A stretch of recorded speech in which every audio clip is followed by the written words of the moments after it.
Here we are back again looking at my linear Delta 3 radio, or remote, model DTD, and up there on the wall is just a standard button, again with the old Sears T-rail half chain half cable. Not a Sears unit though. I have this. This is the Genie GS-200. The reason it has these is because I don't have any of the original radios, or I didn't get anything with this one, I just got the head. It would have had an AR-30 and 1835 radios hooked up to the, I don't know if you can see it or not, I'll just get out of the light, hooked up to those terminals back there. But I don't have any of those radios, and I don't have an external receiver for the 1890 remotes that I got with my track drive. So I hooked these up. Let's go ahead and run this. Oh, and the reason for the Sears rail is because I don't have a correct rail. It would have been a full chain drive. This one does have chain dogs on it. I have to climb up over here to show you what I did. Hold on, bear with me. Turn that on. This is a board-based unit. Let me put that down before I drop it and smash it, because that would suck. Alright. Right here. However, the light stays on the entire time the door is open, and it shuts off as soon as it hits the down limit. You see there's one of those chain dogs. I believe these are the wrong ones for this. I'm not completely sure. You can see the little micro switch that I have rigged up there with, yes, that's right, just hot glue. It holds surprisingly well though. It originally had one of these plastic levers up there. This top piece got broken off from those. So that made this thing useless. And I rigged this up here and it works really good. Well, you probably can't, I don't know if you can see it or not, but there are two little contacts down there that this little peg just, this thing just turns and it makes those two contact and stops the door. Okay. We'll go ahead and run this. Here we go.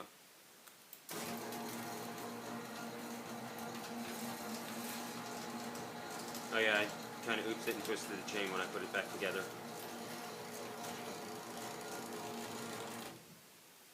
Again, the light will stay on the entire time the door is open.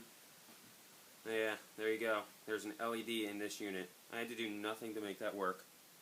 Also, the old Sears unit is all put back in its box, minus the accessory catalog that I got, because I'd like to find accessories for it. Go ahead and run this back down.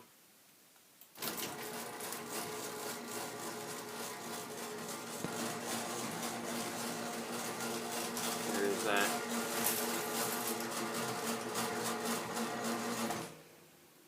And there you go. Climb up here so you can see how this works. Using this tractor as a ladder is not the best idea. Whoa. You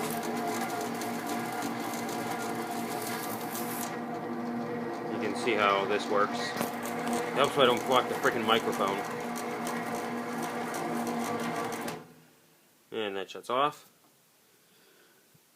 That one over there, I was told it's supposed to be like a security switch, because with this Genie and that Genie, when power is restored, it wants to run off. So essentially, if the power cuts out for some odd reason, I don't know why it would,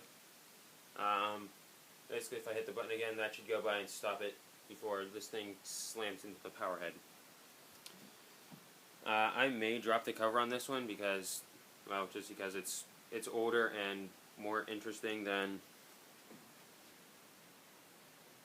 okay, I don't know what that was, than most of those, kind of. I might not, I don't know. I had this whole thing taken apart to, let's see, well, I had the case off so I could rig that switch up there so I could solder the wires for the two contacts in there. and I saw this little rubber piece fall out of the motor. I opened it up to put that back in to find out it's a little rubber damper. So when the opener stops the internal part of the motor, I think it's called a stator. When it drops, it hits that little piece of rubber, cushions it to make it so it's not so loud. When that rubber piece fell out, it was loud as hell when it stopped and making a horrible grinding noise. And I figured, while I'm in here, I might as well take a look at the gears to see what kind of gears it has. And much to my surprise, it has planetary gears in it. There's 3 of them that orbit the motor shaft, which drives the sprocket on top. As far as reduction rates, I have no idea what the ratio is, but it works.